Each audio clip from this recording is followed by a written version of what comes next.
Di padang pasir terik dan angin kencang, dia berlari membawa hati,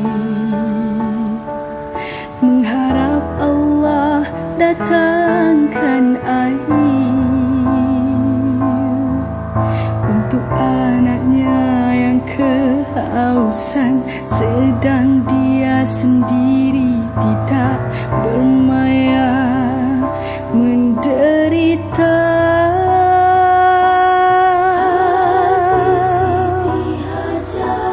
Sesekali di dalam pencariannya, Siti Hajar melambai pada anaknya dengan doa yang makin mendalam, agar Allah selesaikan masalah mereka. Dia jatuh tersungkur dan bangun lagi untuk menyatakan kepada Allah bahawa dia redha dengan Tuhan yang mengazab deritakan dia dan anaknya.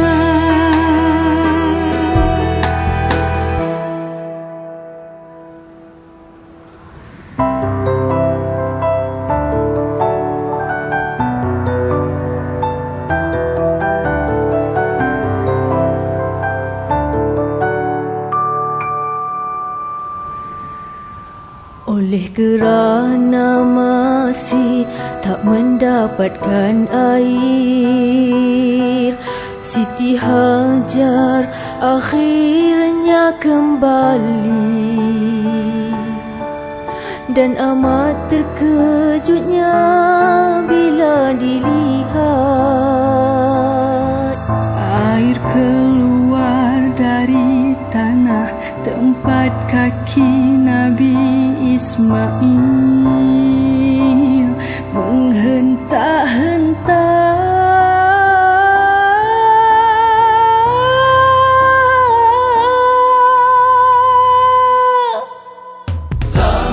Siti Hajar, kau tersungkur sujud kepada Allah dan terpegun dengannya.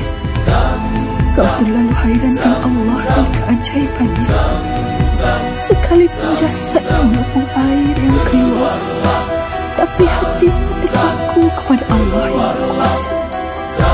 Betapa kau tiada kata-kata untuk menyatakan perasaanmu terhadap Tuhan di waktu itu.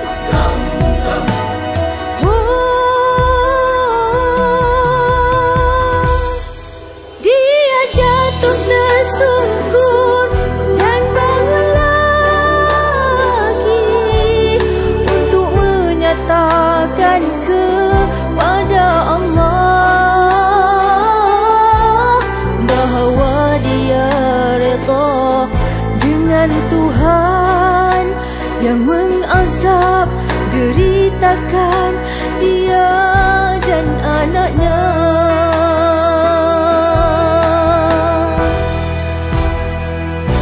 Tuhan mahu manusia meniru Siti Hajar, membuktikan cinta, merealitikan ku